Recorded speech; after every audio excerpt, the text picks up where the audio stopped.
Good evening. Good evening. Gosh, I wish you could have gone first. This is a tough crowd to follow. I'm going to start off by saying thank you, Steve, for the kind introduction. I've known Steve since moving to Easton in 1978 and began playing at Hogneck. He has worked there since its opening in 1976, and he's still working there today. There isn't anyone I would rather have present me on this occasion. He's a member of the class of 2013 and a great friend. Excuse me. I'm humbled to be standing before you to accept admission into the Eastern Shore Golf Magazine Hall of Fame. I'm grateful that the Eastern Shore Golf Magazine recognizes not only the best of the best golfers in the area, but people that make contributions to the game. Excuse me.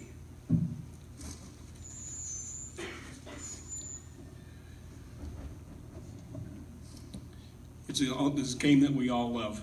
It's been equally humbling to receive words of encouragement and congratulations from so many people by phone, text, in person, or on Facebook. I want to recognize family and friends here tonight whom I've invited especially to help welcome me into this selected company. I need to recognize my wife of 44 years, Sharon.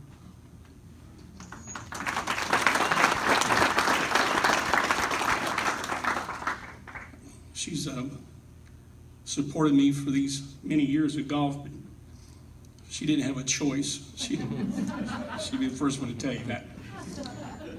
My children, Jeff Apple and Kelly Ulrich, are here, and table later, some of the other friends that I play golf with all the time. My kids are so glad that I started playing golf on Sundays. Sunday was the day I decided that they cleaned their bedrooms, and this is one way they could get out of it. My introduction to golf was much different than most. I was about 8 years old at the time. In the summer, after a rain shower, my dad would take me and my brother to the closest golf course around, which was in French Lick, Indiana, at dark, with flashlights, and we'd go on the greens and hunt night crawlers. That's the only thing I knew about golf, because we didn't have a course in my hometown until 1967, where I picked up the game a little bit. But in '69, I joined the Marine Corps, and I played a little bit while I was in the Marine Corps, Camp Pendleton and Marine Barracks Guam, when I was stationed in Philadelphia. But I really didn't get into golf until 1978. My first big influence at Hogneck was Mr. Mark Herman, a Hall of Famer the first year that Ray Holly had the Hall of Fame. He helped us all learn the game. We began playing the executive course. We played every Sunday, and after a year or so, we moved up to the championship course. On every Saturday morning at 7 o'clock, I had to call Mark at the pro shop, because at that time, you could only make tee times a week in advance. Our foursome became 8, and then 12, and then up to 20 for many years. He finally said, "Why don't we just put your group down on Sundays and you don't have to call anymore?" And we were known as the Apple Dumpling Gang.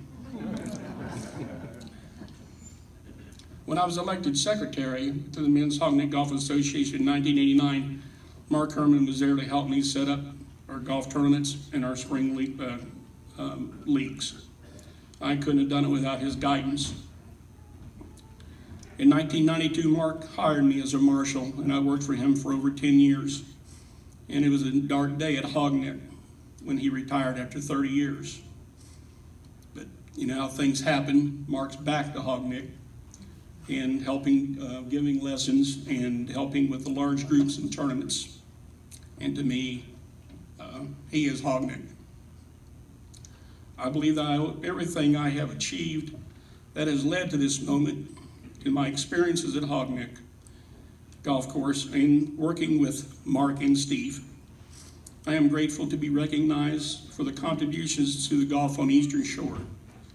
Thank you, the selection committee, those who nominated and supported me, and who gave me this opportunity to serve and work beside me.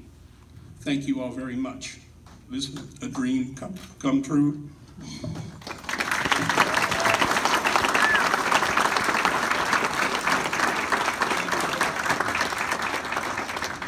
Ladies and gentlemen, Jim Apple.